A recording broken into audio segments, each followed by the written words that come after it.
それでは1番をお選びいただいた方、リーディングを行っていきます。今回のテーマは、秋、あなたに急接近する人の特徴についてお伝えしていきます。すでにこちらに急接近する方の特徴を出していますので、まずその方の特徴からお話ししていきます。まずこの方は手が大きいっていうのが目立ちます。手先の器用さや職業において確かな技術を持っている方です。時間管理が得意でスムーズなコミュニケーションが特徴的です。連絡もまめに対応してくれるでしょう。返信も早いと思います。その方の心は慈悲の心に満ち溢れていて、まっすぐで温かく、そして純粋な性格が感じられます。お酒やスポーツドリンクなど特定の飲み物へのこだわりがあるかもしれません。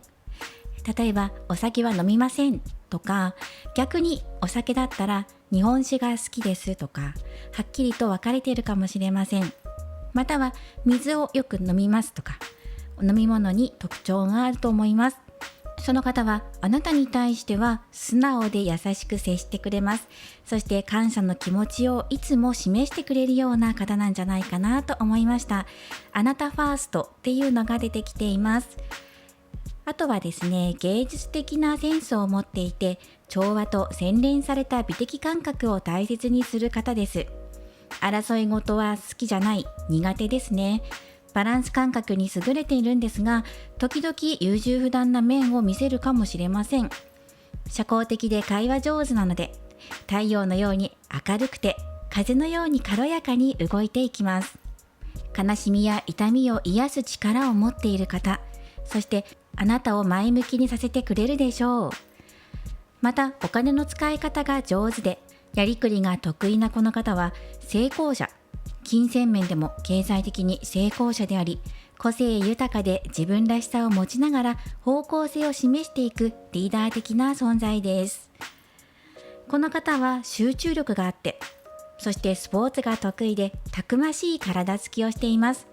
不可能を可能にするような力を持っていて、夢や理想を明確に抱いています。この方はあなたに対して優しいですが、自分には厳しい面があります。あなたの近くにいる可能性が高いかもしれません。フットワークが軽くて、あなたが会いたい時にはすぐ駆けつけてくれるような方でしょう。はい、いろんなカードが出てきています。まず天秤座のカードだったり、あとこのトランプは1番のカードです。そしてエモーショナルフリーダム、自由な感情など、フォーギブネス、淑女、コウノトリ、棺のカード、ライオン、吊るされた男、ペリドットのカードなどね、いろんなカードがたくさんギュッと入っています。この方の外見は色白の肌に明るめの髪色、しっかりとした芯のある髪質で癖っ気が特徴かもしれません。大きな黒目を持っていて、上着やジャケット、マフラーなどで暖かい格好をしていることが多いでしょう。季節的なものもあると思います。秋冬が好きなのかなっていう感じがしました。そしてお二人が近づく時期というのは9月から12月までずっと幅広くありそうです。チャンスが多いですね。そしてこの時期はあなたに新鮮な感情や愛が生まれやすく、新しい流れが始まりそうな予感がします。幅広い時期がありますね。可能性が高い。出会うというよりは近づいていく可能性が高い時期と言えるでしょう。秋から冬にかけてたくさんありそうです。そして近づく可能性が高い場所というのは、あなたがよく訪れる場所や光やライトが輝く明るい場所です。可能性の高い星座は天秤座、他には牡牛座、獅子座の方。可能性の高いイニシャルは C、L、A、H の可能性があります。この方と一緒にいると心が温かくなり、愛と希望で満たされて、穏やかな気持ちと満足感にあなたが包まれるでしょう。そんな素晴らしいお相手との急接近がありそうな予感です。で、1番さんはもうずっとこの期間近づくチャンスが多く見られるので、どの時期もどの季節もチャンス多めなんですね。はい、素晴らしいです。いつどこで急接近してもおかしくないし、もしかしたら複数人いらっしゃるかもしれないということで、まずこの天秤座のカードっていうのが美的感覚やバランス感覚を表しています。なのでバランス感覚に優れていたり、センスのある方っていうのがあります。比べられるのがあまり好きじゃなくて、平等性を保ちたいっていうところがあるかもしれません。はい、この方の特徴についてたくさんカードを出していきました。つだれ人のカードも入ってるので、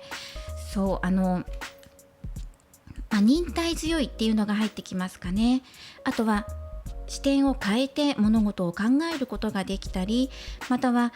待つことが好きっていうね、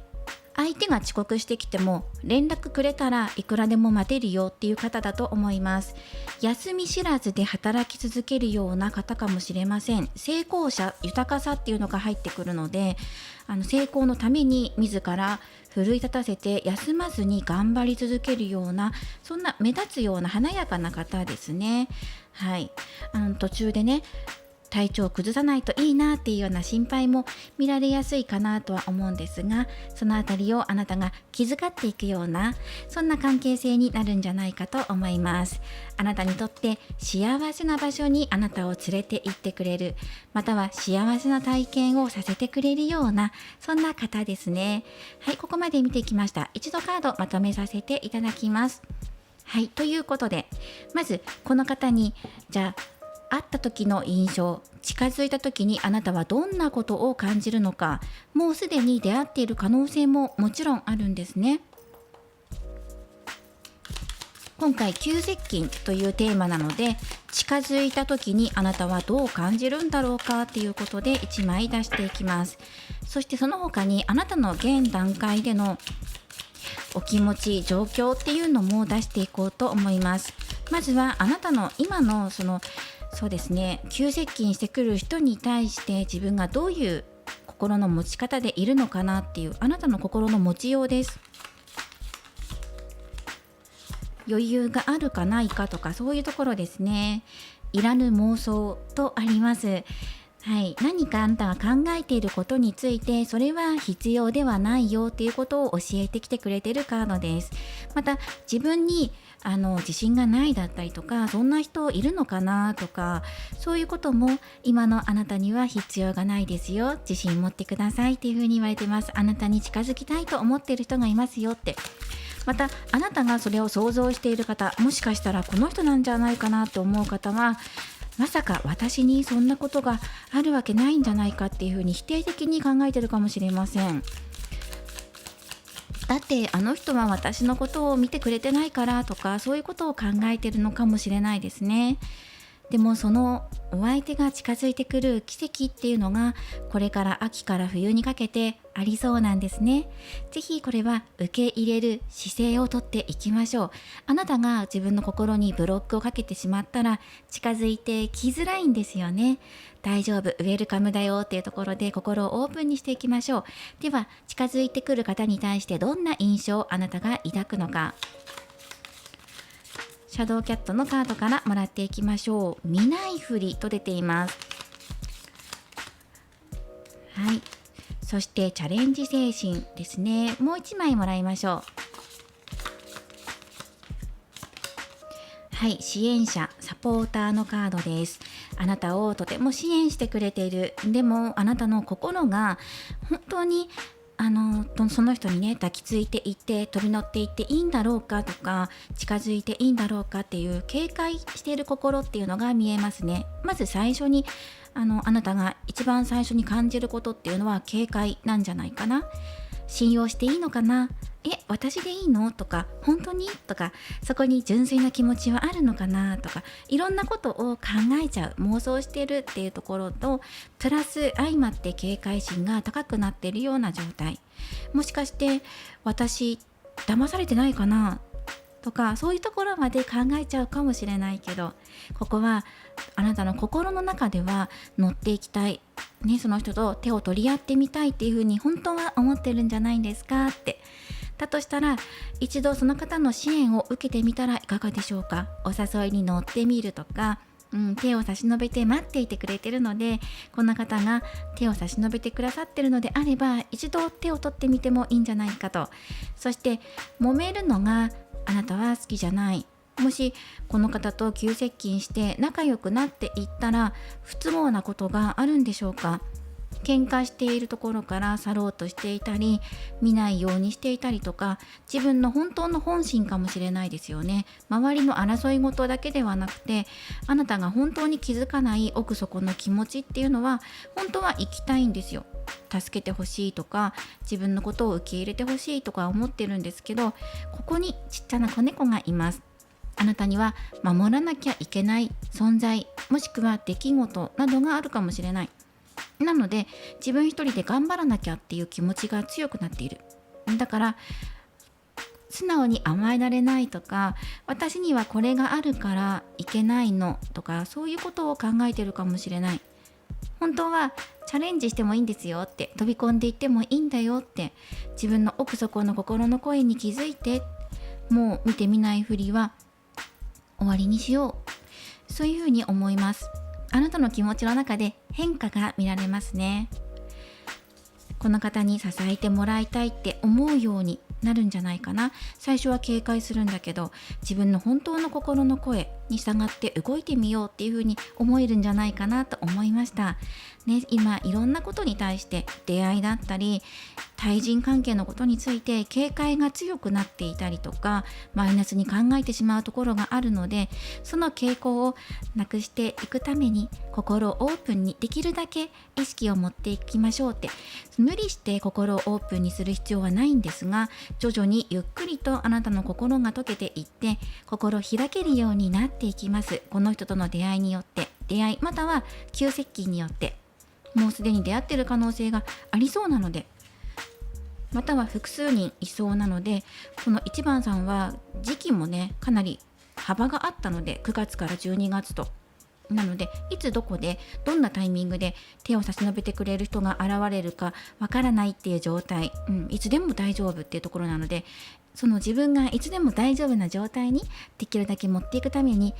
なるべくリラックスしていきながらマイナスな感情を手放していきましょう。ではここからタロットカードを使って見ていきます。この後の展開、この方とどんな流れで2人は急接近していくの、近づいていくのっていうところで流れを見ていきます。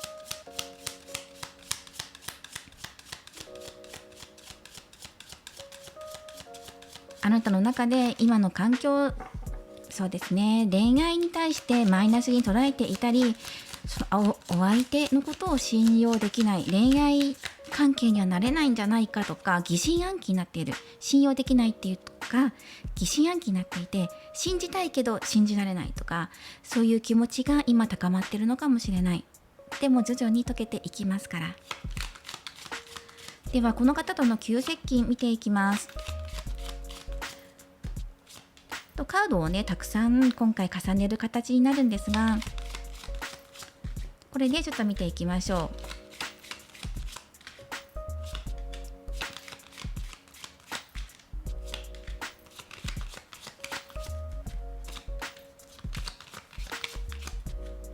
はい、この7枚で見ていきます。そしてあとはですね、1回価格を確認します。それでは見ていきましょう。まず、ペンタクル9、恋人のカード、そしてデス、ペンタクル2番、そしてソードのページ、タワー、ワンドのナイトと入っています。で、こちらの最後のワンドのナイトっていうのは、あなたへのアドバイスカードや今後の流れ、行方について見ていますので、後でお伝えしていきます。まず、この方との急接近についてなんですが、やはりもう出会っている中の人にいそうですね。距離のその近い遠いっていうのはまず関係ないんですが、知り合いの中にいそうです。で、遠かったとしてもこれから急接近近づいてくるので、または近しい間柄にいてももっとさらに近づいていきますので、その方があなたのところへ来ると思います。ときめきっていうところが入っていますね。恋人のカードです。なので2人は恋愛関係になっていく可能性が高いんじゃないかなというふうに見ています。素晴らしいですね。そのお相手の方があなたのことをとても大事に愛してくださる。そして一緒にいると楽しい気持ちになれるし、そしてあなたが悩んでいる時に方向性を示してくれたりするかもしれません。近未来の様子ですね。あとは対人関係であなたが悩んでいるのであれば、孤独感を感じるのであれば、そこを助けてくれるようなお相手です。一緒にいると、この人と一緒にいると優しい気持ちになれる、嬉しいとか、連絡し合うだけで心がウキウキする、そういう気持ちになれる、自分って愛されてるなっていう実感を持てる、すごく素晴らしい流れです。この方との急接近、そしてその後に死神のカードも入っています。そしてタワーのカードも入っているので、自分自身の価値観が大きく変わるでしょう。死神のカードは終わりと始まりを表していますし、タワーのカードは価値観が一度崩れるんですよ。崩れるんだけど、そこから再構築していくんです。どちらも新しい始まりにおいては同じような意味を持ちます。そしてあなたが脱皮するっていうイメージでいてください。変容です。美しく変わっていくんです。脱皮した後に美しい蝶になるかのように、あなたはより一層美しくなるためにこれから変化していきます。その脱皮する時っていうのが、皮を脱いでいくわけじゃないですか。その時にちょっと絆創膏を剥がすぐらいでピリッとするかもしれない。だけどそれはその後に美しい、また新鮮なあなたになっていくから、だからそのピリっていうのを一度味わうっていうのはあるんですね。でも恐れないでください。なぜだったらそのピリの後は、あなたは素晴らしい美しい存在になっているから、より一層美しくなっているからですっていうのが出てるんですね。あなたが美しくなるために必要なことだったんですと。環境が変わったり、対人関係がすっきりしたりとか、あとはこのお相手と近づいていくことによって、あなたの中の心のガードが、ブロックが外れていくんだと思います。価値観が一度崩れて、新しい価値観、つまり新しい物事で捉えることができるとか、意識が変わるです。今まではもう人は信用できない、私は恋愛できないとか、マイナスなことを捉えていたことを、やっぱり違うんだ、誰かと寄り添うこのぬくもりってとっても素敵なことなんだっていう、この愛情に気がつくとか、また再び認識することができる。今まではマイナスに捉えていたりとか、喧嘩したり別れたりとかする、そういうぐちゃぐちゃになったりするのが嫌だから避けていたんだけど、いやそうじゃないんだっていうところに、この人と近づいていくことによって、そして恋愛関係になることによって、また改めて信じてみたい、支えてもらいたい、一人で頑張らなくていいんだ、そういう気持ちになれるっていうのが出てきています。はい、ここですね。この絆創膏を剥がすピリっていうのをまず乗り越えていきましょうって、これは課題点やポイントで入っています。あなたのその傷を塞いでいる絆創膏を取る時ですって。はい、そして周りの状況、お相手の様子、そしてどうやってこのピリっていう絆創膏を剥がしていこうかっていうところもお伝えしていきます。お相手なんですけど、年下さんの可能性もあります。すごく器用で、やはりクールで話し上手っていうカード出てますね。ソードのカードです。賢い方とか分析力がある方っていうのが入ってます。お仕事とか人とのやり取りに対しても飲み込み上手っていうのがあるので、やっぱり器用なのかなとも思いますね。そうですね。交流も盛んだし、起点も利くしっていうところで、ユニークな会話、ユニークっていうか面白いとか芸人さんとかではないんですけど、雑学とか、そうですね、知識が豊富な方なので、いろんなことを話してくれるような方なんじゃないかなと思います。そういう意味ではこの人の話を聞いていて飽きないような方だと思います。笑いを取ってくれるような面白さではなくて、いろんなことを知っている知識がある方だと思うんですね。はい、この方からのアプローチ、そして周りのことを気にしなくていいんだよっていうふうに教えてくれるような方だと思います。この人と一緒にいると、あなたが気にかけていたことが気にならなくなる、大丈夫だよって言ってくれるような、そんな方ですね。はい、そして気持ちを読むのも上手なので、あなたが不安がっている様子っていうのも伝わっているんです。それでもね、大丈夫だよっていう風にうまくやってくれるので、あなたも乗っていくと思いますよ。自然と手を取り合っていけるっていうのが出てきています。はい、ではその絆創膏に対してどうしましょうかっていうところですね。ここはあなたがやはり変化に対応していくというか、受け入れましょうって。その絆創膏って剥がす時ってちょっと怖いなって思ったりするじゃないですか。傷治ってるかなとか、絆創膏痛いかな、剥がす時どうかなっていう風に思っちゃうんだけど、結局いずれ剥がしますよね。そのいずれ剥がす時が今やってくるんだよっていう風に言われています。で、その剥がすことについて、じゃあそのどうやったら痛くない剥がし方あるのかなっていうのを調べてもいいし、自分で実践してやってみてもいいと思うんですよ。お湯にふやかしてそのね、ピリッというところをふわっと剥がしてもいいし、覚悟決めて一瞬でやってくださいっていう風な感じでバリってね剥がす人もいますし、あなたの中で大丈夫、いずれもう剥がすんだから、どうしたら自分の中でこう剥がせるかなっていうのを、剥がしやすいかなっていうのを考えながら、ここ臨機応変に対応するっていうペンタクル2番が入ってるし、あなただったらできるよっていうカードでもあります。はい、柔らかくね剥がしていきましょうっていうアドバイスカードですね。大丈夫、剥がしていける、そんなに思ってるほど痛くないよって、なんてことないんだよっていうカードです。大丈夫だよって。そして2人で一緒に剥がしてもいい、お相手に頼って2人で乗り越えてもいいんだよっていうことですね。またこの人と一緒にいるからこそ、あなたの中でやっと剥がせるんだっていうところになるのかもしれません。アドバイスカードと今後の流れです。このお相手と盛り上がるような恋愛が始まっていくと思います。あなたの中の気持ちもリセットされて、新しくまたゼロからやっていこうとか、また2人で信頼関係を育んでいこうとか、近づいてきてくれた方と恋愛関係を構築していこうっていうような気持ちになるし、勢いもすごくあるんです。なのでこの勢いに乗って、あなたとお相手お二人で情熱的にスタートを切っていきましょう。ここは出発や前進っていうのを表します。勇気を持ってあなたたちは進んでいくんです。どんな困難にも今の2人のこの情熱、恋愛する気持ち負けないよねっていう勢いで、ここはもう勢いよく駆け抜けていくような流れになっていきます。また駆け抜けていきましょうってあります。不安なことも2人だったら怖くないよっていう気持ちで、はい、目いっぱい駆け抜けていきましょう。そんなお二人の急接近流れとなっていました。それではこちら最後にお選びいただいたオラクルカードからあなたへの好転アドバイスとしてメッセージをお伝えしていきます。こちらはシトリンのカードです。再活性、再び活性化させていきましょう。再び情熱を持って取り組んでいきましょう。そして今あなたが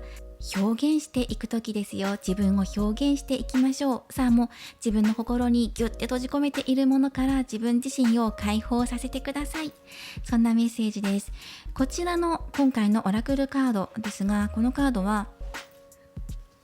こちらのカードです。アストラルレムズクリスタルオラクルです。これすごく私気に入っていて、今回久しぶりに、もうやっとっていう感じなんですけど、久しぶりにね選択肢として使わせていただきました。以前少しだけ使わせていただいたことがあるんですけど、しばらくお休みしていて持ってきたんですね、今回。で、ガイドブックからそのままメッセージをもらっていこうと思います。これ本当にすごく気に入っていて、これはクリスタル、パワーストーンと、あと惑星ですね、太陽とかと対応していたり、チャクラと対応していたりします。いろんなものが組み合わさっていて作られているカードなんですね。はい。で、こちらのまずシトリンからもらっていきましょう。メッセージをもらっていきます。シトリンはここにもある通り3、太陽が入っています。はい、自分自身のエネルギー面や感情面を整えるために私たちは明瞭さを求めます。はい、ここにね、明瞭さっていう言葉が入っています。明瞭さが得られれば浮き沈みのある人生を後悔していても、海を渡っていても強さと目的を持つことができ、目指すべき灯台が見えてきます。明瞭さが鈍っていると感じるときは、多くの場合、自分では何も変えられないと感じていることが原因です。無力感や方向性の欠如は、大抵被害妄想的な自我から、つまり物事が自分のために起こっているのではなく、自分に降りかかっているのだと思う気持ちから来ています。太陽は占星術では活力、あるいは魂の本来の欲求の象徴であると言われています。あなたの本来の明瞭さと再びつながるシンプルな方法は、太陽の中で再充電することや、心を軽くする時間をとって小さなことの中に子供のように喜びを見つけることです。陽気で明るい内なる子供、インナーチャイルドが目覚めれば、あなたは魂を進化させ、本当の心の中の旅をするために必要なものへと導かれていくでしょう。シトリンは明るい黄色で、ポジティブで温かいエネルギーを放射し、あなたを成功と幸福へと駆り立て、あなたの人生と未来に対する熱意を強めます。シトリンを持っていれば、あなたは自分の気づきに深く入っていくことができ、啓発への道をより明瞭に歩むことができるでしょう。シトリンは太陽と同様に強力な浄化と再生の作用があります。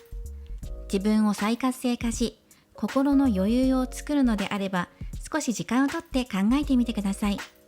あなたは自分が無力だと思うあまり、自我に明瞭な視点を奪われていませんか？シトリンが手に入るなら、それを持って太陽の光の中に行き、そこでできるだけ長い間座っていましょう。太陽があなたの体を金色に輝くエネルギーで満たし、不安な気持ちや混乱を解放させていくのを想像してください。あなたは心の内なる強さを認めて、それを再び活性化するための心の余裕を作ります。そんなメッセージです。シトリンが手に入らなくても、太陽の光を浴びるなど日光浴をして、自分の中の心を自信で満たしてください。はい、今回長いメッセージとなりましたが、こちらのシトリンからのメッセージをお受け取りください。心をクリアにする。太陽の光エネルギーで心を満たす。不安な気持ちを外に飛ばしていく。はい、こんなメッセージです。今回はこの秋、あなたに急接近する人の特徴やどんな流れになっていくのかっていうところを見ていきました。これからもリーディング動画を投稿していきますので、高評価やコメント、そしてチャンネル登録をよろしくお願いします。ではまた次回の動画でお会いしましょう。最後までご覧いただきありがとうございました。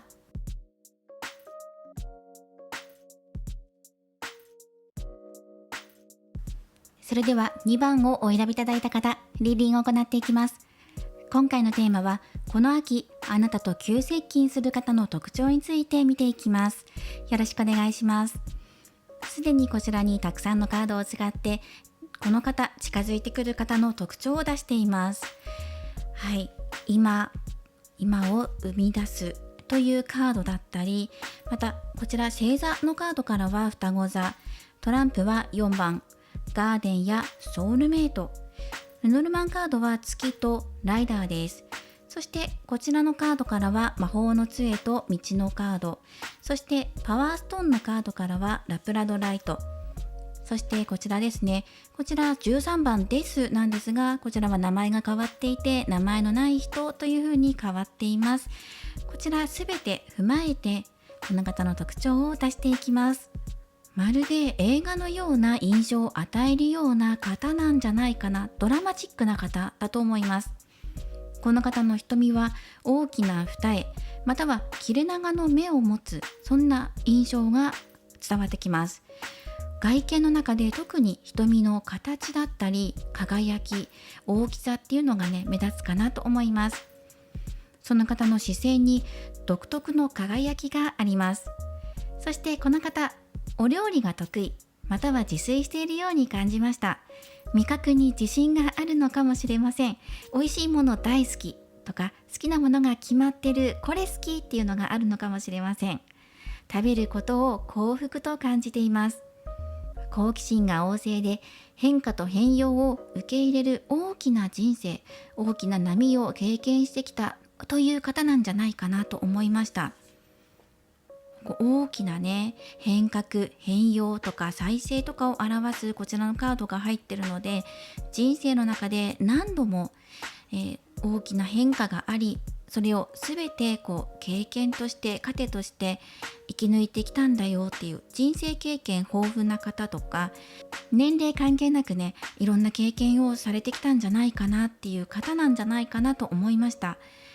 肉体的にも精神的にも強さを感じさせるような方だと思います。また家族や住まいを大切にする方です。ご家族、自分のご両親だったり、自分の今住んでいるお家っていうのも大事に大切に思っている方、あなたと知り合ったり、またあなたと仲良くなっていったらご家族に紹介したりなどするような方なんじゃないかなと思います。心身の調和というのは基本的に取れている方なんですが、不調な時には一人になりたいと思うようなタイプかもしれません。この方の特徴的に、まずその瞳の形のほか、人生の変化を経験しているその他にも直感力っていうのが入ってきます。直感力や洞察力が高く、スピード感を持って即断即決で動くことができる方です。基地に富んだ人物、基地というのはユーモアなトーク力があるということですね。反応も素早い、そんな基地に富んだ人物で、ユーモアあるトークでおしゃべりが好きです。この方は和の中心人物で、独自のルールやこだわりを持ちながらも一般的なルールにはとらわれない自由な精神を持っています。つまりは世間一般的なルールにはとらわれないんだけど、自分なりのこだわりがあるということでしょうか。はい、そして約束に遅刻することもあります。はい、その気まぐれさがこの方の魅力の一部なのかもしれませんね。掃除やお庭の手入れも得意で、インテリアにこだわるなど、この方なりのこだわりが強い一面があるかと思います。綺麗好きな方です。職業としては研究職、何かを調べたり研究したりするお仕事や、飼育、育てる、または材料の仕入れ、輸入輸出、運搬、または美容師や医療関係など専門的な分野での活躍をしていそうです。視力がいいか悪いかのどちらかなんじゃないかなと思います。視力が悪いのはメガネ必須、またはコンタクトしてるか、もう視力 1.5 以上みたいなめちゃくちゃいいのどちらかなと思います。瞳に特徴があるので、視力がいいか悪いかどっちかなと思いました。傾いてると思います。あとは遅刻するイコール朝が苦手なんじゃないかなと思っています。この方とあなたはここに出ている通りソウルメイトであり、魂のつながりや共鳴を感じ合い、あなたの願いを叶えてくれるロマンチストな方です。背が高くストレートネック気味かもしれません。少し猫背気味とか、それはデスクワークをしているっていう印象も入ってくるんですね。なのでストレートネック気味なのかもしれないし、デスクに向かっている様子っていうのが浮かび上がってくるので、前かがみになっているような姿勢になっているのかもしれません。その他に服装としてはモノクロを基調としていて、また帽子や小物などを使いながら周りを引きつけるオーラを持っている方なんじゃないかなと思いました。そしてこの方は運転免許や何か資格を持っているでしょう。動きのある場所や夜に出会う可能性、近づいていく可能性が高いでしょう。可能性の高い星座としてはまず双子座です。その他には乙女座、さそり座、水亀座の星座が可能性が高く、イニシャルとしては G、A、S、M のいずれかが考えられます。この方はすぐにでもあなたに見せたいものがあると思っているようです。あなたに今すぐ何か自分のことで知らせたいことがあるとか、連れて行って見せたい景色があるとか、伝えたい情報とかシェアしたいことがあるっていうふうにたった今思っています。なのでもうすでに知り合いである可能性が高い、またはこれから出会うとしても、出会ってすぐに行きたい場所があるんだとか、そういうことを言ってきそうな予感がします。そしてこの方の夢として、あなたと仲良くなったら、そしていずれ恋愛関係になったら添い寝したいっていう願望があるみたいなんです。寝るときは2人一緒だよねとかね、そういう妄想や理想を描いている可能性が高いんじゃないかなと思いました。そしてこの方と近づいていくことによって、この方とつながっていくことによって、あなたは新しいあり方というのをご自身で受け入れて、自分の望みが叶う幸せな瞬間を味わうような流れになっていくでしょう。新しいあり方、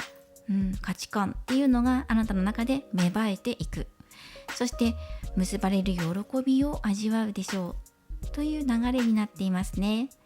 はい、ではこの方の特徴を見ていったので、その時あなたはどんなことを思うのかっていうところに焦点を当てて次見ていこうと思います。一度カードをまとめていきましょう。月のカードも出てますし、ロマンチックな方、そしてライダーのカードが入ってる。動きが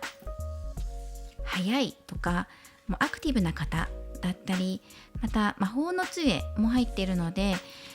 ミラクルを起こしやすい幸運の持ち主だと思います。そして直感力っていうのがこの方あるので、ひらめきとかなんとなくそう思ったんだよねっていうことが本当にそうだねっていうふうに思うような、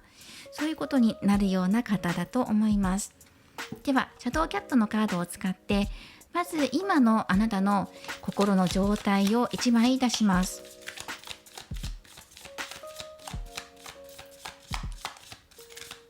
あなたは今どうでしょうか。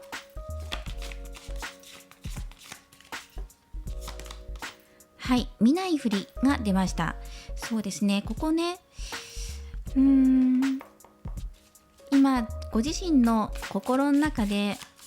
自分自身の中で葛藤していたり、自分の本音、本当は分かってるんだけど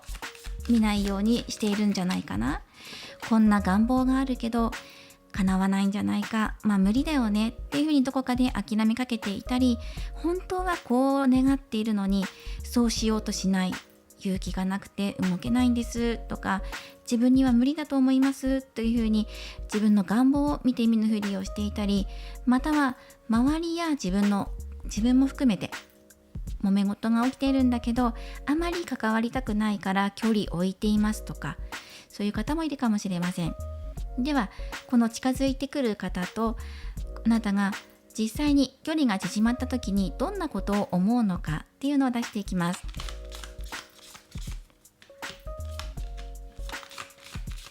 こちらは3枚出していきます。追いかける、誓い合う、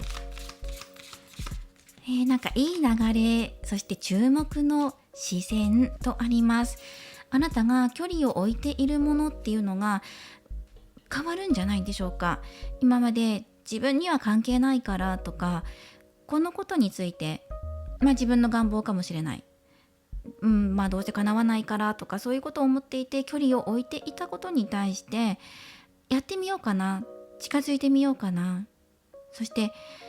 自分に注目してほしくないって思っている方もいたかもしれない。でも注目集めることって結構いいなっていうふうに思ったりとか、できるだけ人の視線を避けて生きていきたいと思っていたことが、逆に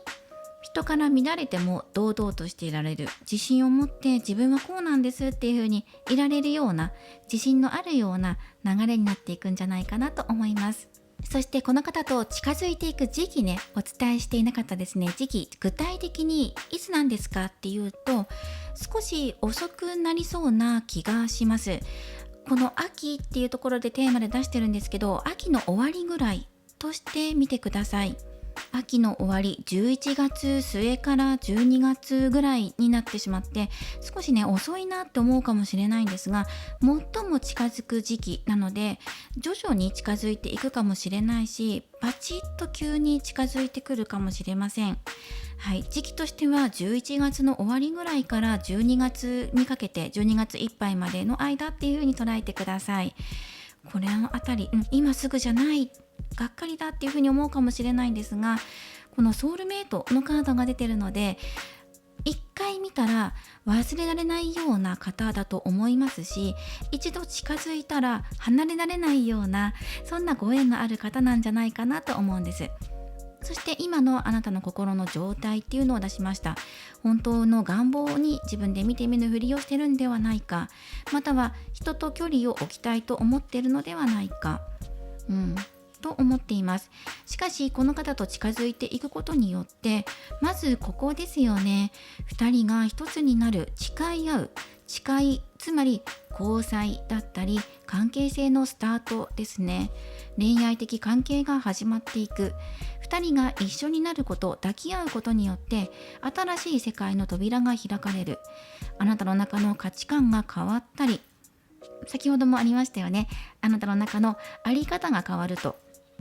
まさにそういう経験になるんじゃないかと思います。そして追いかける、一緒に並んで走るっていうのもあるんです。一人で走っていられればいいや、一人でいいやっていうふうに思っていたかもしれない。でもこの人と会うと一緒に歩んでいきたい、そしてこの人の後ろをついていきたいって思えるような、そんな方。そして2人は一緒なんです。ソウルメイトだからね。似ていたりとか共感を覚えるようなことが多かったりすると思います。自然に引き寄せられてくっついていく。そして人前でも、前だったら距離を置いたりとか避けようとしていたことに対して堂々としてられる、より自分に自信を持つという風な流れになっています。いいと思います。自信がなかったこととかについて、自分のこうありたいっていう仮面をつけていたかもしれないですよね。こんな自分でいたいんだって、それを外して、もう私はこの私なんですよっていう風にみんなの前で宣言できるような、または2人の交際を堂々と宣言できるような、そんな流れになっていくんじゃないかなと思います。まさに心が変わるんじゃないかな。この人についていきたい、追いかけたくなっちゃう。今までだったらそれはどうかなって、恋愛関係においてもある程度距離感があった方がいいのかなとか、逆に近づくのが怖いとか、一回近づいてそこで喧嘩したりギクシャクしたりとかした過去があったから、恋愛関係の距離感が測りづらい、わからないとか、そういうことに陥ってしまった方もいるかもしれないんですよね。過去の失敗を見て見ぬふりをしていたりとか、本当は自分の中でこう思ってるんだけど、それが自分の中で認めることができないっていう方が、今のこの心の状態ってところで現れています。はい、ではこの流れが変わっていくよっていうことと、あとはタロットカードを使ってこの方と近づいていくことによって変わっていくことや、お二人の流れっていうのを見ていきます。ここからカードを7枚出して見ていきます。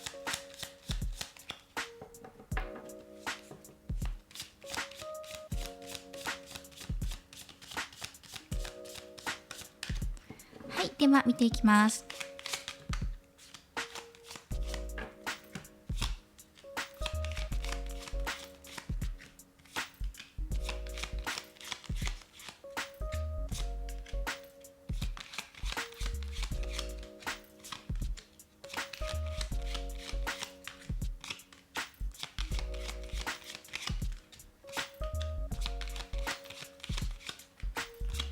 はい、ではこれで見ていきましょう。いいですね。7枚目、力のカードです。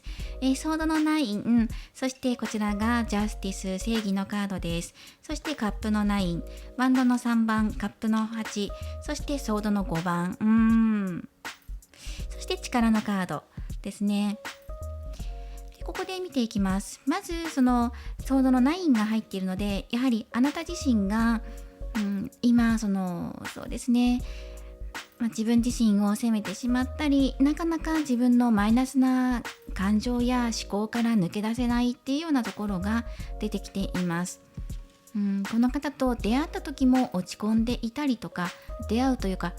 急接近する時もあなた自身が落ち込んでいたり、恋愛に対して前向きになれなかったり、または自分自身に自信がないとか、あとは周りとの距離感について考えていたり、実際に揉めているっていう方もいるかもしれないですよね。または好きなお相手がいるんですが、周りにライバルがいるとか、人のことを気にしちゃう、そうですね、ライバルの存在を気にしちゃうっていうのもあります。やはり周りの揉め事っていうのがどうしても入ってくる。周りからの視線だったりとか、お相手と並んで歩くことについて自信がないっていう方もいるかもしれないですね。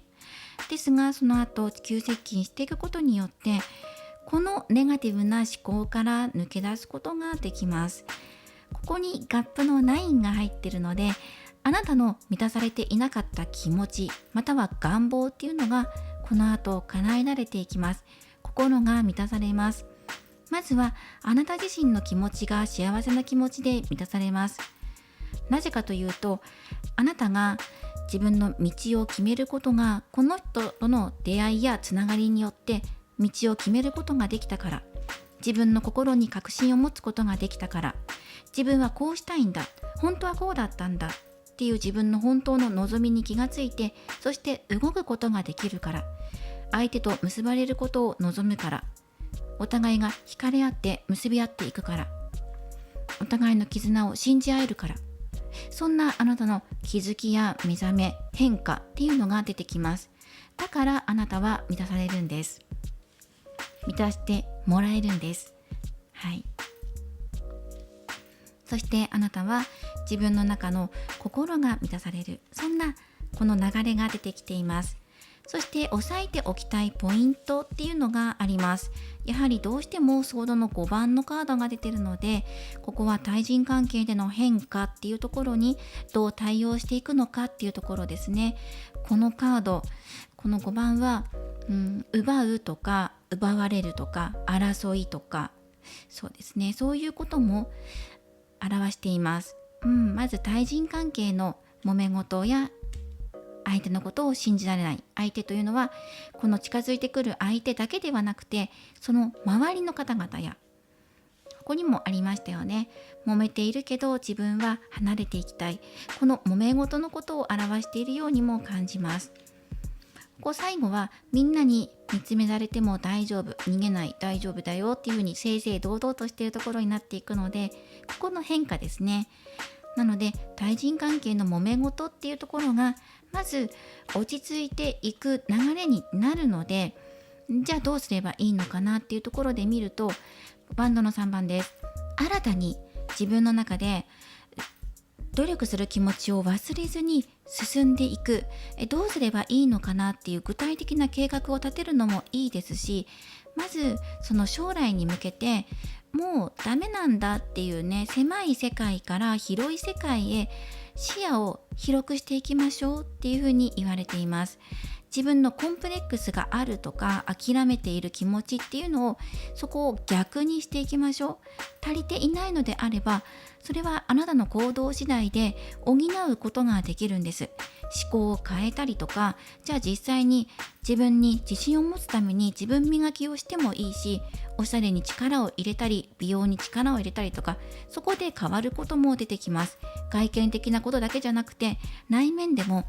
自分の見方を変えると、それは一見自分の中でダメだと思っていることが長所に思えるようなことになると思います。周りとの揉め事っていうことに対しても、どうしたらうまくやっていけるかなとか、またはうまく回避できるかなっていうことでもいいんですよ。あなたがどうしたらいいのかな、どうしたいのかなっていう、そのどうしたいっていうことに対して広い視野を持って取り組んでいくこと。仲良くなりたいのか、周りとうまく馴染んでいきたいのか、それとも別々に行きたいのか、または好きなお相手やこの近づいてくるお相手に対して急接近、それを受け入れたいのか、もっともっと近づきたいと思ってるのか、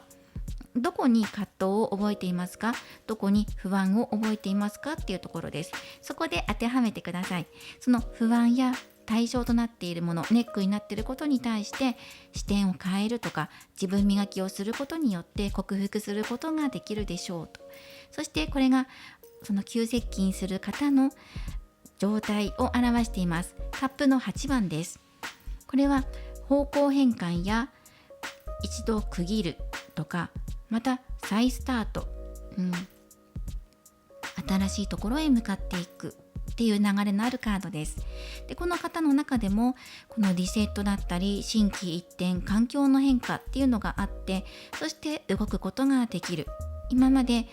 もう自分には必要のなかったというものを手放したから、より身軽になって未来へ向かって歩んでいけるんだっていう、この方の中でも一つの区切りっていうのを迎えると思います。2人の近づいていった時ですね、この方は何かけじめをつけるとか決断をするとか、この方の中でも気持ちの整理があるとかね、環境の変化があるとか、そういうことが言われていると思います。だからこそお互い動いたりとか、考え方を変えたり見方を変えたりするからこそ、ここで結ばれていくソウルメイト、誓い合うっていうカードも出ていますし、カップの9も出ているので、あなたの本当の理想の形通りの現実っていうところに持っていくっていう流れになっていきます。その現実に持っていくまでの過程で、あなたは満たされた気持ちになるだろう。そしてこちらがアドバイスカードとして取っていきます。力のカードです。力のカードというのは、あなたが心の強さ、真の強さがある限り、あなたの道、未来は閉ざされることはありませんっていうカードです。あなたとこの近づいてくるお相手、2人の未来はお互いのね、心をしっかり芯を持っている、軸がぶれなければ未来は栄光的に閉ざされることはない。だから自分の芯をしっかりと持つことが大事であり、それが一番の強みなんだよってことを教えてくれています。肉体的な強さだけではなく、精神的な強さ、自分はこうなんです、こう生きたいんですだけではなくて、自分の欲求を時には制御する、制限するような強さ、忍耐力、そういうのも必要になってきます。そして自分に自信を持って自分の力を正しく使いこなしていくような流れ、そしてこれは2人の力っていうふうに捉えてもいいかもしれません。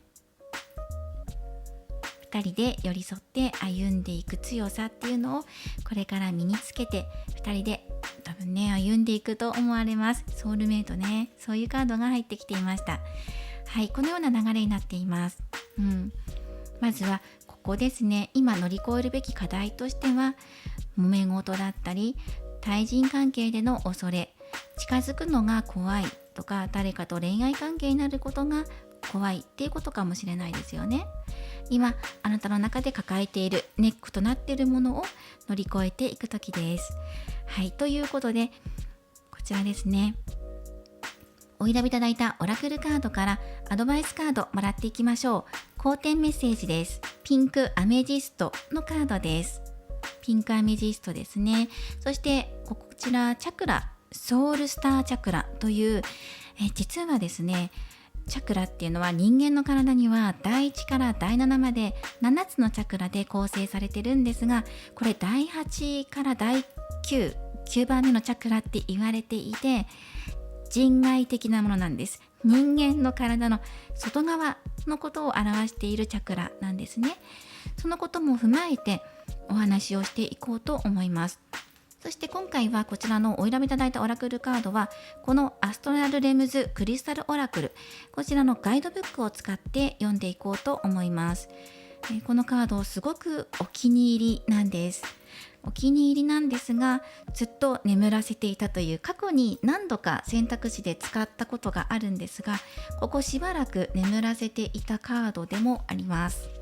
ではこのカードからメッセージをもらっていきましょう。はい、こちらですね。神聖なる愛、ピンクアメジスト、本当の目的、自己需要、そして神聖の道ですね、神の道です。神聖の愛とは神聖なものであり、それを示すことと体験することは自分と他人を完全かつ完璧にサポートする行為であり、深いスピリチュアルなレベルでのつながりを助けてくれます。この神聖なる愛のエネルギーは常に感じることができ、あなたのそばにあります。そのエネルギーは決して尽きることもなく、そして手が届かなくなることもありません。あなたがするべきことはただ心を開き、受け取る準備をしておくことだけです。このソウルスターチャクラ、この肉体的ではなくオーラにあるチャクラの一つ、このソウルスターチャクラを刺激し活性化して開いていくことによって、あなたが直感に基づいて行動できるように促し、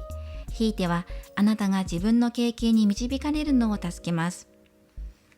ピンクアメジストは癒しと忍耐と愛に重点を置き、あなたが自分の魂の目的と道と十分に調和するのを助け、あなたが自分のことも周りのことも批判なく受け入れることができるように神聖の愛を放射していきます。ソウルスターチャクラはあなたと宇宙との関係を深めるための鍵です。なぜならこのチャクラは神聖の愛と光をあなたの魂に直接送るからです。静かに横たわり、目を閉じて優しいピンクのエネルギーをイメージしましょう。このエネルギーが体の中に流れるのを想像、瞑想しイメージしてください。はい、楽な姿勢で目を閉じて深呼吸をしてください。そのまま深呼吸を続けながら、光のエネルギーが何の制約もなくあなたのすべてのチャクラを自由に流れるのを感じていきましょう。ピンクアメジストのエネルギーの助けを借りて、この体験を味わい、ハートを開き、あなたが宇宙のかけがえのない一部であることを感じてください。このままこれでいいと感じるまで、そこでゆっくりと目を閉じていながらリラックスして横になったり座っていましょう。あなたは直感に基づいて行動することができます。自分の経験に導かれ、自分の魂との目的と十分に調和していきます。はい、このピンクアメジストからメッセージをもらっていきました。神聖なる愛、そしてソウルスターチャクラとあります。今まで聞いたことがない、馴染みのないっていう方もいるかもしれません。今まで第1から第7までリーディングでお話ししていたことが何度かあったんですが、第7というとクラウンチャクラといって頭の頭頂部にあり、そして目に見えない次元とつながる、人間の頭とつながるようなその部分を指すチャクラだったんですね。第7っていうのがそのさらに向こうの第8、第9となっていくと、じゃあ何がこの第7と違うんですかっていうところもお話ししていきます。第7もそのソウルスターチャクラっていうのも両方とも霊的な成長や高次の意識に関連しているっていうのは似ているんですね。宇宙とのつながりを感じることに関わっています。ただクラウンチャクラは自分の本質とのつながりを重視していることに対して、ソウルスターチャクラというのは宇宙や高次の存在とのより広いつながりを探求していくことに関わっている。第7チャクラよりもっと拡大している点について違いがあるのかなと思います。第7はあくまでも自分、個体、ご自身の個体のその部分とつながっていくっていうのを表していて、そのさらに広い、もっと広い世界のところを第8、第9のソウルスターチャクラで表しています。はい、今回ね2番さんはソウルスターチャクラというのが出てきたので、どう違うんだっていうところも踏まえて説明したので少し長くなってしまったんですが、ご自身の神聖なる愛情を目覚めさせて活性化させていきましょうということ、自分の本当の目的は何なのか、そして自分自身を受け入れて自分自身を愛していきましょう、そんなメッセージです。今回はこの秋あなたと急接近する人の特徴、時期、星座、イニシャルなど、そしてまた出会いの流れなども深く出していきましたので参考にしてください。これからもリーディング動画を投稿していきますので、高評価やコメント、そしてチャンネル登録をよろしくお願いします。ではまた次回の動画でお会いしましょう。最後までご覧いただきありがとうございました。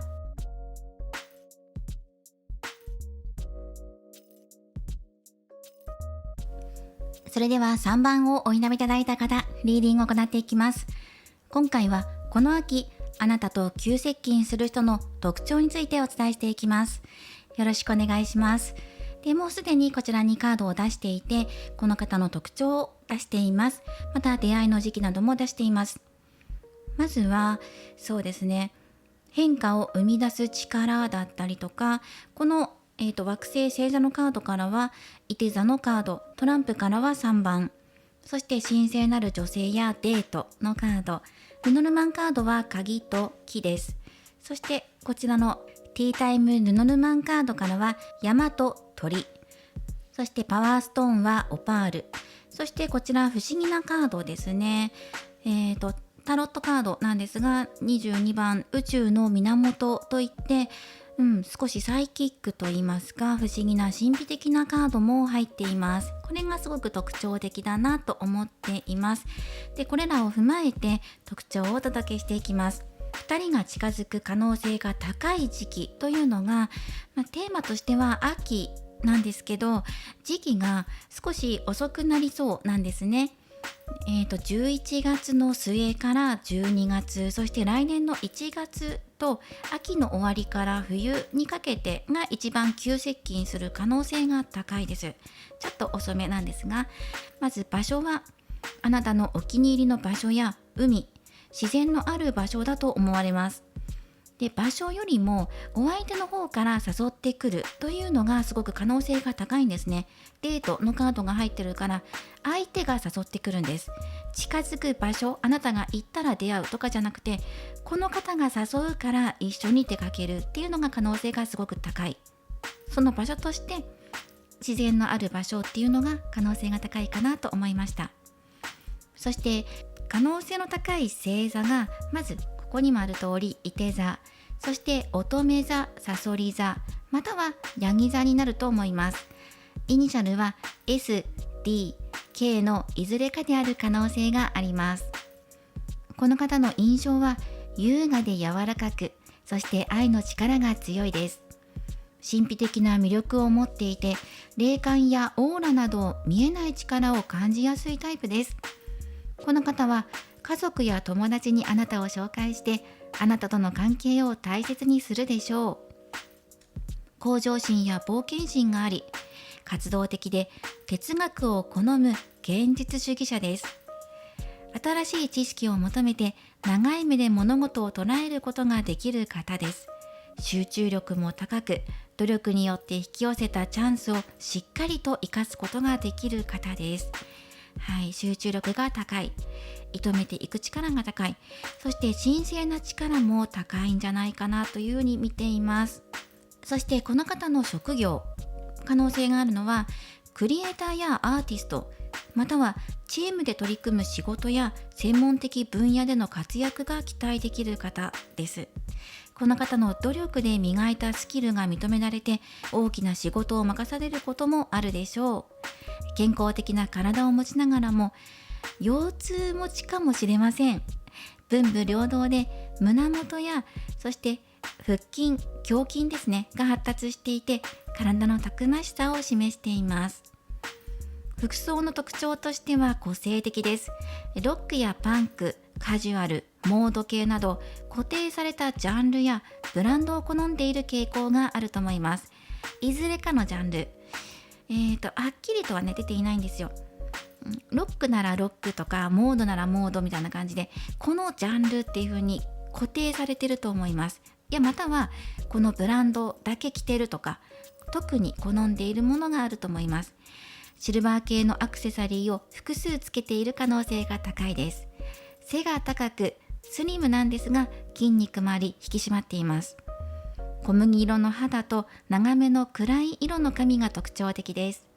鋭い瞳で物事の本質や相手の嘘を見抜く力を持っています。直感力もありますからね。この方は魅惑的なオーラと底知れぬ自信があり、あなたをデートに誘ってくるでしょう。あなたに一目惚れしている可能性もあります。あなたをとっても可愛がり、いつも近くにいたいと考えています。時間をかけて仲良くなりたいと今は思っているようです。そしてこの方は天体や宇宙が好きなのかもしれませんね。なのでデートにはプラネタリウムを提案してくる可能性もあります。または自然のある場所、星空を一緒に見ようとかねっていうこともあるかもしれない。そして花束をプレゼントしたりするロマンチックな一面があります。あなたにどんなプレゼントを贈ろうかというのをいつも想像してプレゼントを贈れる日を楽しみにしていると思います。贈り物が好きな方、記念日を祝うのが好きだったりとか、何かあるたびにプレゼントを送ってくれたりとか、ご馳走したりとか、何かしてあげるっていうのがすごく好きな方なんじゃないかなと思います。またこの方は噂話や情報に敏感な方です。 SNS の活用もうまいでしょう。歌がうまいっていうのも入ってきます。盛り上げ上手ですね。時々本心と逆の言動をとってしまったりとか、素直になれない時もあるんですが、心の中ではあなただけを見つめています。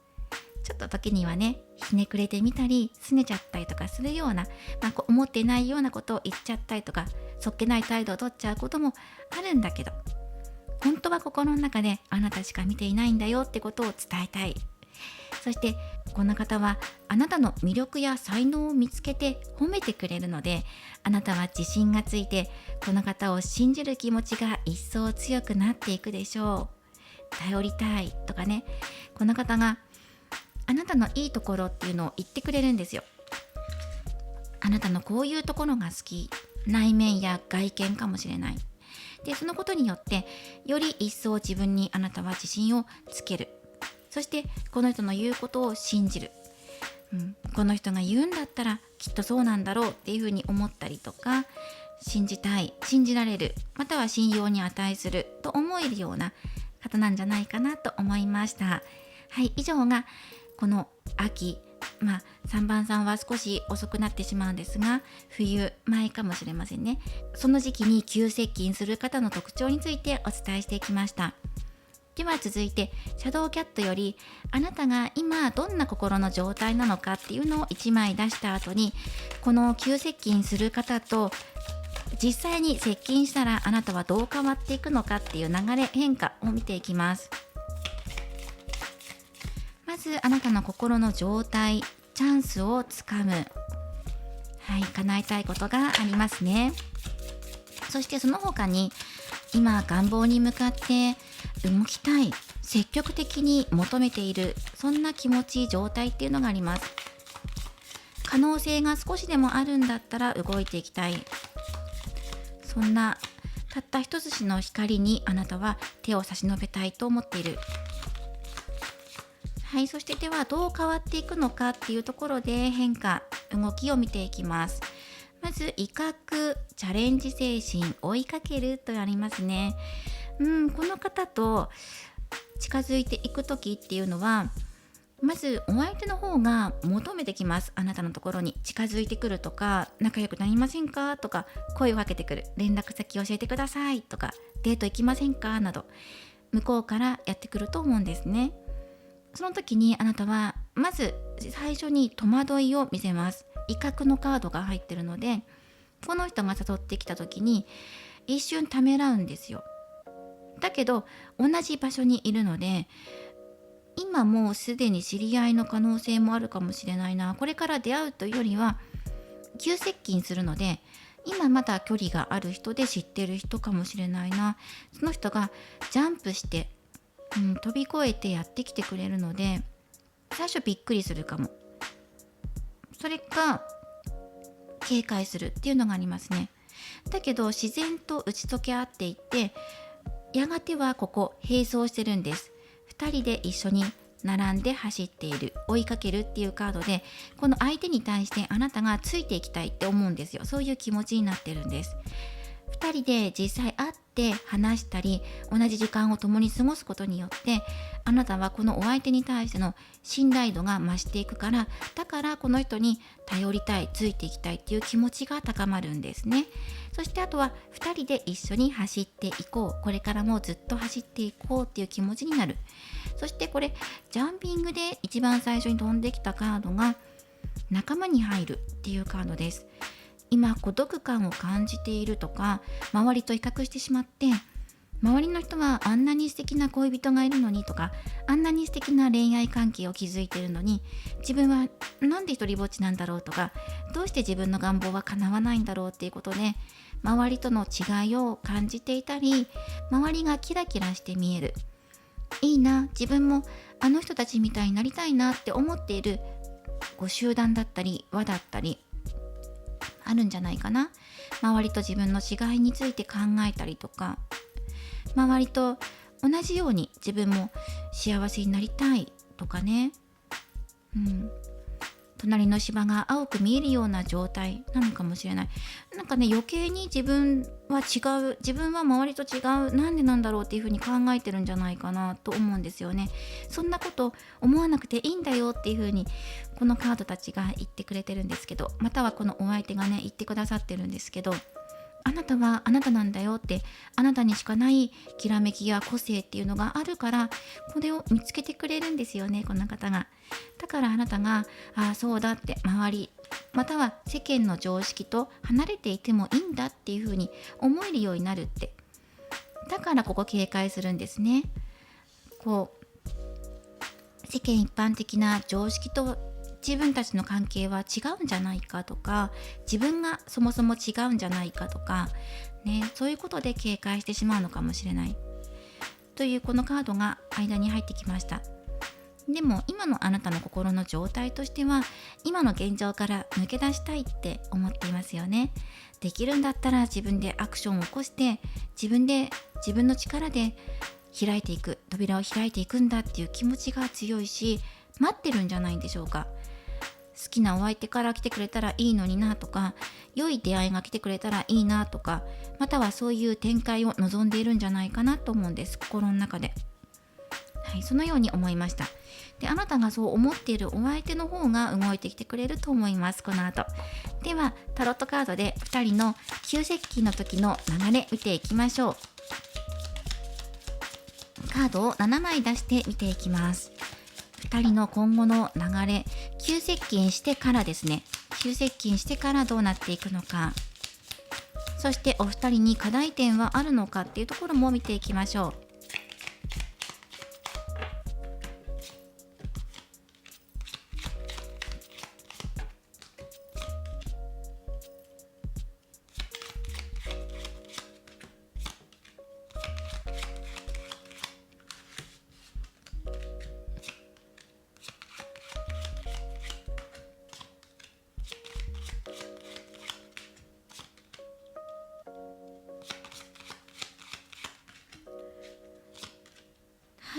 ソードの点ですね。ここはタロットを追加しましょう。タロット、そしてシャドウキャットも追加するかもしれません。2人の未来、流れ、2人の世界の間においては平和的なんですが、それ以外のところかなっていう感じもします。そして、アドバイスカードとして出しているところにソードの点が入っているので、このソードの点に対しての補足は必要ないと思います。タワーに対して補足1枚もらおうかなと思います。このタワーの部分っていうのはお相手を表すところなんですよね。近づいてくる方の近づいてくる方の特徴として出しているんです。特徴じゃなくて、ごめんなさい。近づいてくる方の状況、お気持ちとして出してるんですね。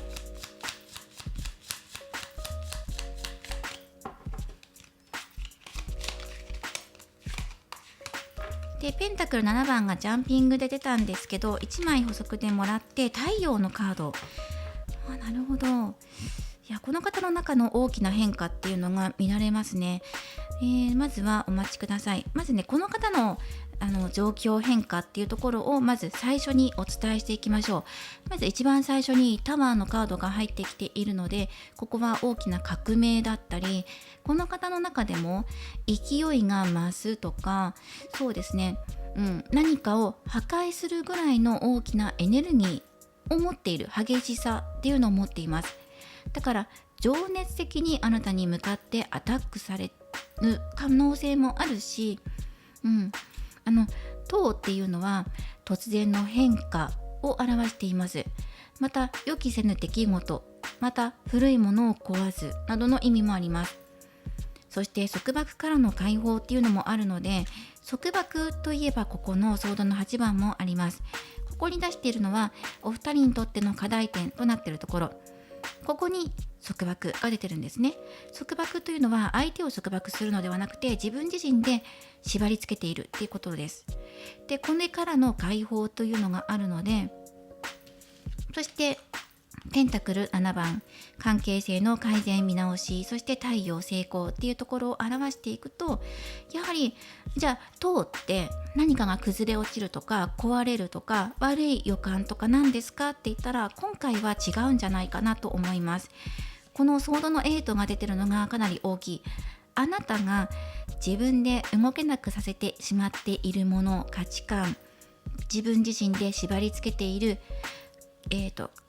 固まってしまった考え方、それを打ち破ってくれる、変えてくれるような、変化させてくれるような方の動きなんじゃないかなと思うんです。かなり大きい力であなたに変化を促してくれる方です。もうその考え方ははっきり言ってしまって古いので、新しくしませんかみたいな、それぐらいはっきりした物言いをするかもしれません。その方が絶対自分たちにとってはより良いものになるし、あなたにとってもいいものなんですよっていう風に太陽のカードが補足で出てきてるんです。太陽のカードっていうのは自我を表します。己とは何なのか、そして自己主張です。自分はこうしていきたいんですってことを強く表すカード、そしてそれを支えるための生命的なエネルギーを司るカードです。生命力ですね。活性化とか生命、情熱とかね、そういうことを表します。そして太陽っていうのは自由からの解放だったり、繁栄、成功、勝利、喜びなども表しています。すごく素晴らしいカード。こうやってあなたに強引に迫るというか、強引に物言いをするかもしれません。こうした方がはっきり言っていいですよみたいな、こうした方がより良くなっていきますよ、今のままじゃダメなんじゃないのって、あなた自身を自分で苦しめてるんじゃない、その見方ってこうなんじゃないみたいなことをはっきりと言ってくれるからこそ、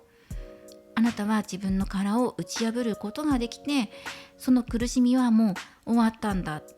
ていう風になっていくんです。でソードの点を見ると、痛そうだなとか嫌なことあるのかなって、塔も出てるしどうなのかなと思うけど、いや大丈夫ですよ。今回ね、補足とこの上のカードもすごくいいんですけど、この下のカードの並び出ていると、まずこのお相手の動きっていうところで見ていると、この3枚ですね、塔と太陽。なんで塔が出てるかって言ったら、それは成功、喜び、豊かさへ導いていくためのこの人の行動なんじゃない？で、なんでこういう行動を取るのかって言ったら、この2人の流れの障害だったり課題点として、あなた自身が自分で自分のことを動けなくさせてしまってるんじゃない？これはこうだからとか、その考え方は違うんですよ、もう古いですよって、だから新しい見方を教えてあげるからついてきてとか、より良い関係性にしていくためにこうした方がいいよっていう風に導いてくれるんですよ。それでついていきたいって思えるんです。あなたが最初はすごく警戒するんです。この人なんでこんな強い言い方するんだろうとか、どうして私のところにジャンプしてくるんだろうとか、どうしたのっていう風に思うかもしれない。最初はね思うかもしれないんだけど、徐々に打ち解け合っていって、あなたはお互いを理解することによって自分の気持ちがだいぶ開かれていくっていう風になってるんですね。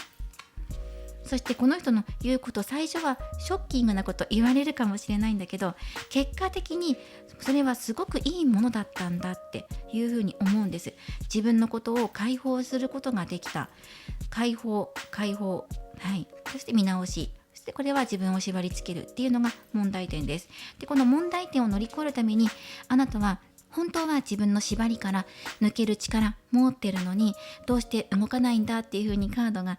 ここ出てるんですね。マジシャンのカードです。マジシャンのカードは0から1を生み出すことができる人、いろんな知性、アイディア、そして技術を発揮してこれから道を切り開こうとする、そんなカードですね。知恵を使って先を見越し、そして自信を持って賢く立ち回っていく。それだけではなくて、あなたにはもう持てるだけのものは持ってるよって、これの障害を乗り越えるだけのもの本当はあるんだよって心の中に眠っていて、それを抑えてる、自我を抑えてるのは自分自身であるっていうことに気づかせてくれる人。そして気づけばあなたは自分のこの縛りから自分の力で自分を解き放つことができるんだよってこと、あとはやるだけなんですよっていうことですね。もう才能とか力、エネルギーっていうのはもう持っていて、なぜそれを抑えつけるんですかってことに気づかせてくれるようなお相手です。そしてあなたの痛みはもう終わりを迎えます。ソードの点、今までとっても辛かったですよね。でももうここから先分岐点になっていって、あなたが解放されて、これも解放なんですよね。痛みからの解放。そしてもう捨てきれなかったものを捨てて、そして次なるステージへ向かっていく夜明けがやってくる。今まで暗い中にいたこの光に飛び乗っていきたいっていう気持ちがありましたよね。それが実現化していくんですよって。もちろんこのお相手の一言があったっていうのもあるんですけど、あなたが自分に終止符を打つんですよ。自分で制限かけていたことから。そして2人の流れっていうのが上のこの3枚で出てきています。まず突然の急展開を表すワンドの8番が出てきています。なのでまさに急接近だと思いますね。このお相手の方からまずやってきます。あなたに向かってやってくると思うんですよね。あなたをめがけてお相手の方から書き込んでくる。そして2人の関係が安定したものになります。最初はびっくりして警戒したりとかするんですけど、すぐ仲良くなるか、ゆっくりと時間かけて仲良くなるか、いずれの形にしても2人の関係は安定し、そして調和が取れていきます。一緒にいて安心できるとか、お相手に頼りたいっていう風に思えるんじゃないかな。それぐらい頼もしくてエネルギーの強い方です。そしてやがて2人はここワンドの4番、一緒にいると落ち着く、安心できるオアシスのような存在。一緒にいて一緒に休んでいける、リラックスできる、素の自分、ありのままの自分を見せることができる、そんな関係性になっていきます。すごく幸せな時間ですね。ゆったりとした時間を過ごしていける。もう痛みを感じなくてもいい楽園の世界に入っていきます。だからもう苦しむのは終わりなんだよってことを伝えてくれてるカード。その苦しみっていうのはどこにあったのかっていうと、本当はあなたの心の中にあったんじゃないかなって。価値観だったり周りと比べてしまったりとか、そういうところですね。そこはそうじゃないんだよって、あなたはあなたでいいんだよってことを教えてくれるこのお相手です。はい、ということでこの急接近する方との流れを見ていきました。ではお選びいただいたオラクルカード、こちらからメッセージをもらっていきます。これは知覚、エメラルドのカード、そして彗星も入ってきています。理解すること、自分自身を理解することや周りを理解すること、そして現実を見ていくこととコミュニケーションというワードも入っています。このカードはこちらのアストナルレムズクリスタルオラクル、このオラクルカードを使っていて、今回はこちらのガイドブックからメッセージをもらっていきます。このカードは私が特に気に入っているオラクルカードで、選択肢として出すのはしばらくぶりなんですけど、まずメッセージをもらっていきましょう。ちょっと長くなってしまうんですが読んでいきたいと思います。このカードは、パワーストーンやチャクラ、そして惑星なども全部含まれたメッセージとなっています。どのようなコミュニケーションを身につけるかは生まれと育ちの両方で決まります。人はどのように育てられたか、学校で何を教えられたか、観察を通して潜在的に何を学んだかなどの影響を受けています。そうした情報を処理した結果として個性や癖や傾向が出来上がるのです。あなたのコミュニケーションのスタイルはバランスが取れていますか？穏やかですか？あなたは自分の言葉を他人がどう感じるかに気づいていますか？あなたには自分が情報をどう処理し、それを世界に向けてどう発信していくかについて考える責任があります。今日からの数日間、対話をするときにはそのことを考慮に入れてみてください。意識を心の内側に向けて、どのように自分とコミュニケーションをとっているかを観察してみましょう。独り言に対する気づきは精神力を鍛えるための強力なツールです。環境からの学びに加え、水星はコミュニケーションにおいて重要な役を果たしており、あなたが情報を解釈して処理する方法に影響しています。水星は太陽系で最も小さく、最も動きの速い惑星であり、メッセンジャーであると言われています。出生図における水星の位置は、あなたが自分や他人に話しかける方法をどのように修正、または発達させるべきかについて有益な洞察をもたらすことが多いです。エメラルドは直感と洞察の展望の石として知られています。瞑想の時に用いるか身につけているだけで、その波動があなたの心をより明瞭にし、あなたが知性と集中力を使って状況に反応し、それを解釈できるようにします。エメラルドは無意識の心を表面に出し、そして統治能力を引き出すとも言われています。まずホロスコープ、今無料で簡単にご自身の出生図を見ることができますので、ご自身の出生図を見て水星がどの星座、どのサインのところにあるかを確認してみましょう。それを知ることによって、あなたのコミュニケーションスタイルがどのようにして生まれたのか、それがどのようにあなたの個性を形成したのか、そしてそれがあなたにとって占星術的に何を意味するのかについての詳細がわかるかもしれません。まずはホロスコープ出生図などで検索すると、ご自身の誕生日や出生時間を入力して、生まれた時に自分のホロスコープ出生図に水星がどこにいたのかっていう場所を見ることができます。で、水星が何座っていうのがわかるので、あとはその何座っていうところでそのコミュニケーションっていうのを見ていただきたいんですが、難しいよっていう方は、そうですね、出生図を見てくださいってこのガイドブックでは書いてるんですけど、まず手っ取り早く言ってしまえば、コミュニケーションをもう一度見直してくださいだったりとか、エメラルドから力をもらって今一度集中力を高めましょう。エメラルドをイメージするだけでいいと思います。手元に置かなくてもエメラルドをイメージするだけで、あなたにはエネルギーが流れ込んでくると思うので、コミュニケーションを取っていくのはどうしたらいいのかなっていうことを今一度見直してみましょう。自分の言葉の影響を意識しましょう。言葉には力があります。そしてあなたは明瞭、明確、明るく、軽やかに、分かりやすく、そして誠実にコミュニケーションをとっていきましょう。この最後の部分を意識するだけでもだいぶ変わっていくと思います。水星、情報やコミュニケーションを司る星なので、今その部分にもう一度注目してみてくださいということです。で、もし可能であればホロスコープなどを使ってご自身の出生図を見て、水星がどの星座にあったのかっていうところによってどういうコミュニケーションを取ればいいのかなっていうところをもう一度確かめてみる。できる方はね、検索すると出てくると思うのでやってみてくださいということでした。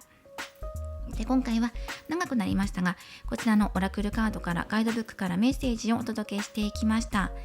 今回はこの秋あなたと急接近する人の特徴についてお伝えしていきました。出会う場所、出会う時期、可能性の高い星座やイニシャルなどもお伝えしましたので、ぜひ参考にしてください。これからもリーディング動画を投稿していきますので、高評価やコメント、そしてチャンネル登録をよろしくお願いします。ではまた次回の動画でお会いしましょう。最後までご覧いただきありがとうございました。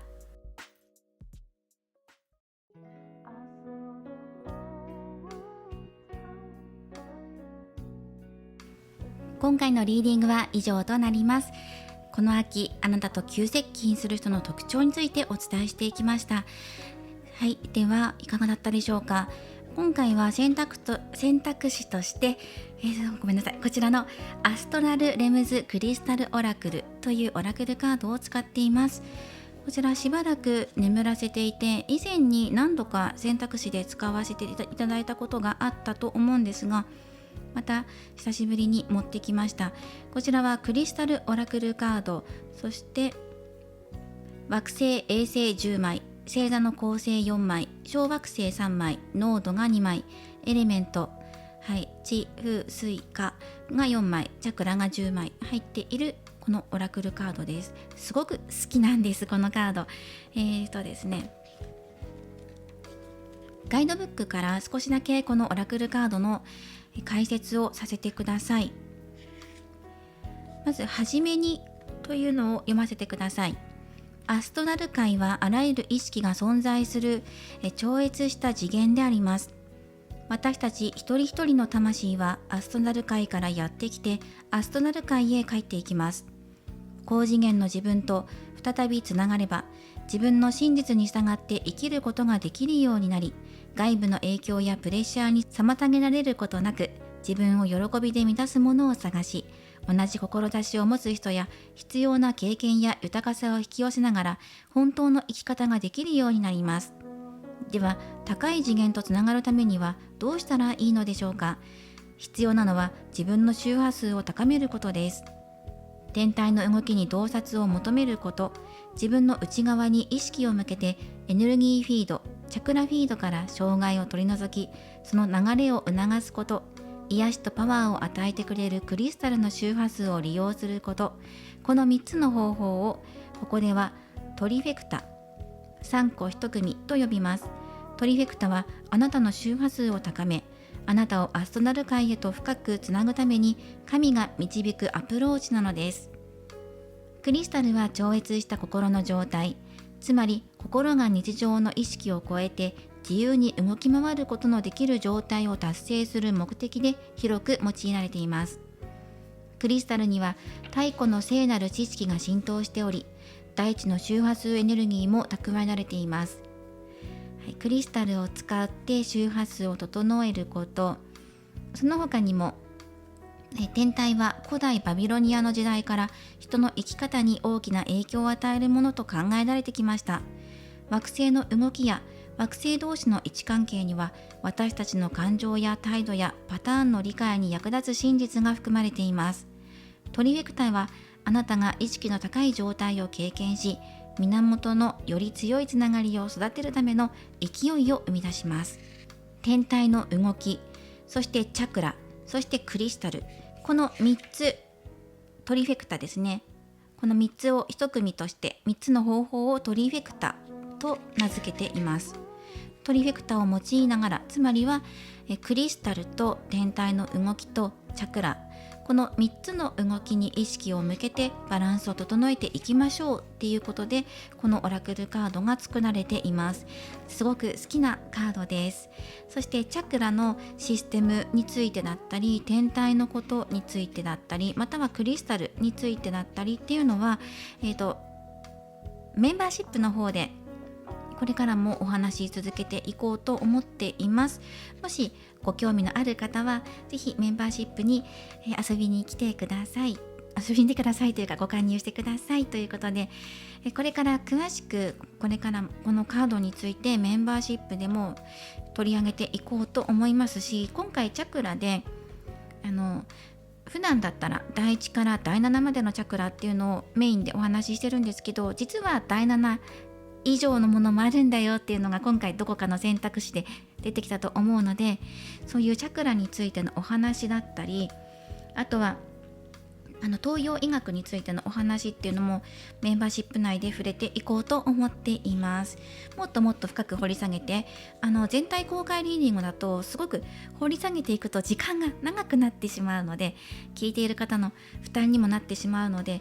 お好みでっていうことでメンバーシップで取り上げていこうかなと思います。で、今回はいつもはプチ3択占いだったり共通メッセージをいただいているんですけど、今回取り上げたカードがたくさん多かったので、カードの紹介をして終わりにしようと思います。まずはセークレットクリエイターズオラクル、そしてトゥルーラブオラクル、そしてアストロジカルオラクルカード、これもお気に入りでよく使っています。あとトランプは今回、秋を意識してハロウィンのカード、そしてこちらも星7さんのカードはお気に入りで取り揃えています。とこちらですね、ミルキーウェイタロット、スターストーンオラクル、そしてティータイムルノルマンオラクルで、これはルノルマンカードと少し内容が変わっていたりもします。ユニコーンだったり魔法の杖が入っていたりするカードで、ルノルマンのようなオラクルのようなそんなカードです。タロット、こちらにも惑星だったりとかいろんなね天体が含まれています。であとは最近よく使っているシャドウキャット、そしてアール・ヌーボー・ヌノルマン、そしてミシャのタロットで、今回はこのタロットプラス先ほどの選択肢のカードと合わせてたくさん使いましたので、カードの紹介をしました。はい、ぜひ興味のある方は、取り寄せてみてください。今回はこれかなと思います。今回はカードの紹介をして終わらせていただこうと思います。はい、いかがだったでしょうか。今回はこのミシャのタロットに合わせてカードをだいたい選択肢にいつも合わせながらカードを選んでいるんですけど、今回はいろんな久しぶりに使うカードなども持ち寄ってみました。はい、ということで、たまにはこういうカード紹介もいいかなということでやらせていただきました。では今回も最後までご視聴いただきありがとうございました。また次回の動画でお会いしましょう。チラでした。